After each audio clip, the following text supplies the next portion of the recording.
Bonjour, je vous ai demandé aujourd'hui de lire deux textes qui vont nous parler de Psyché et puis encore un petit peu des enfers, car vous avez compris que les enfers c'est un thème très important à la fois dans l'Antiquité, mais ensuite dans toute la littérature, hein, dans de très nombreuses œuvres, que ce soit des œuvres pour enfants comme bon, les fables, les contes, qui ne sont pas que des histoires pour enfants, hein. Le conte, on l'étudie souvent avec les petits, mais c'est aussi un thème qu'on étudie quand on fait des études de français parce que c'est de la vraie littérature.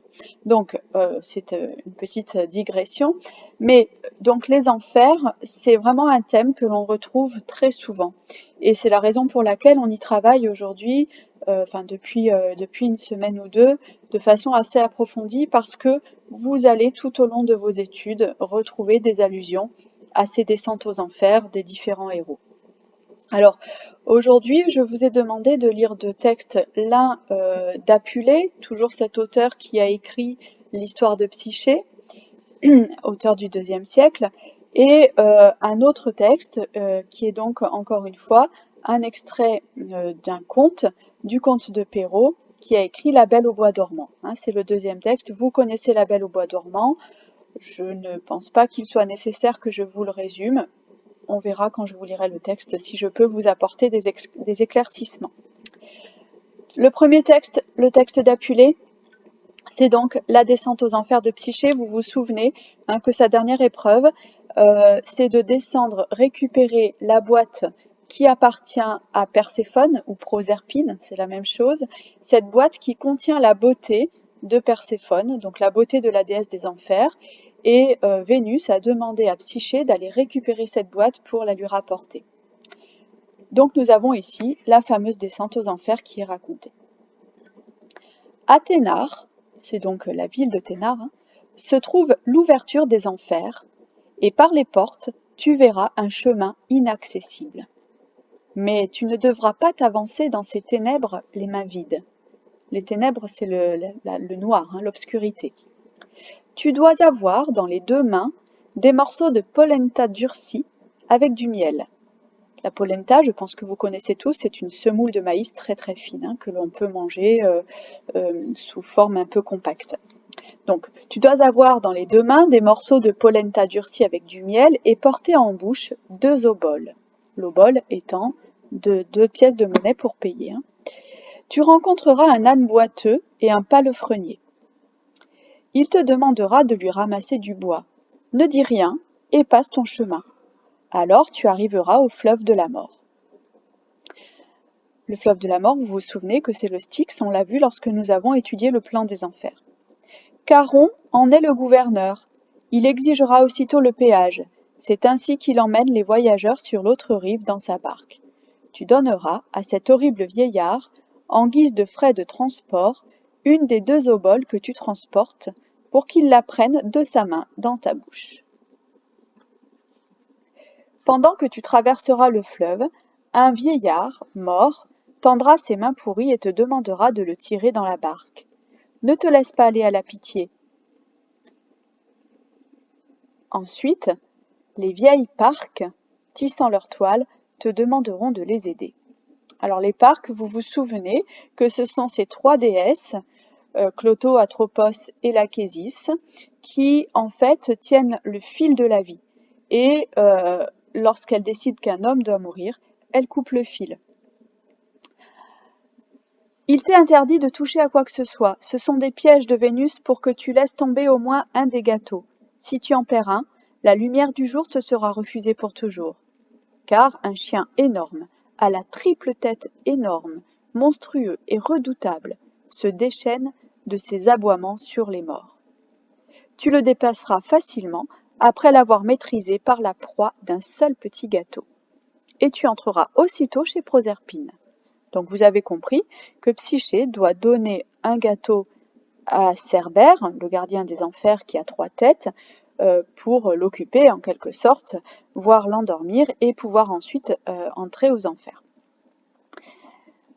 Elle te recevra gentiment et te demandera de prendre un repas. Mais demande un simple morceau de pain. Ensuite annonce pourquoi tu es venu et prends ce qu'on t'offrira. En rentrant, rachète la cruauté du chien par le reste du gâteau, donne au nocher l'obole qui te reste et revient sur terre. Donc le nocher, vous vous souvenez que c'est Caron qui fait passer sur la barque, qui nous fait passer de l'autre côté du fleuve. Mais n'essaye pas de regarder ce qu'il y a dans la boîte. Cette tour, qui voit dans l'avenir, lui offrit ce cadeau. Sans attendre, Psyché se rend à Thénard, prend selon le rite des oboles et des gâteaux, se dirige vers le passage, dépasse en silence l'ânier, donne au passeur une pièce pour le fleuve, néglige la supplication du mort qui surnage, méprise les prières rusées des parcs, endort la rage du chien par un morceau de gâteau et entre dans la demeure de Proserpine. Donc vous voyez ce petit paragraphe là que je viens de lire, il est en fait la description de l'arrivée de Psyché aux enfers. Donc toute la première partie du texte, tout ça, c'était en fait la tour qui aide Psyché, vous vous souvenez, qui lui donne les conseils et qui lui décrit tout ce qu'elle devra faire en allant aux enfers. Et cette deuxième partie, à partir de cette tour qui voit dans l'avenir lui offrir ce cadeau, à partir d'ici, on a réellement la description de la descente aux enfers de Psyché et on voit qu'elle suit les conseils un par un. Elle n'accepte ni le siège délicat de son hôtesse, ni la merveilleuse nourriture. Elle s'assied devant les pieds de celle-ci, se contente de pain ordinaire et expose la mission confiée par Vénus. Aussitôt, elle emporte le coffret rempli en secret, elle empêche les aboiements du chien par le second gâteau, elle donne la seconde obole au nocher et quitte les enfers. Elle retrouve la blanche clarté du jour. Malgré son empressement, sa curiosité irréfléchie fut la plus forte. Alors là, ce qui est intéressant, vous voyez, c'est qu'on a tout ce paragraphe qui est la description de Psyché aux enfers, qui respecte scrupuleusement chacun des conseils qui lui a été donné. On voit qu'elle fait tout ce qu'on lui a dit de faire. Et puis là, elle arrive avec cette boîte qui contient la beauté de Proserpine, et son obéissance va être mise à mal. Donc on vous dit, sa curiosité irréfléchie fut la plus forte. Elle se dit, je porte la beauté des dieux, je serais bien sotte de ne pas en prélever pour moi une parcelle, pour plaire à mon amour.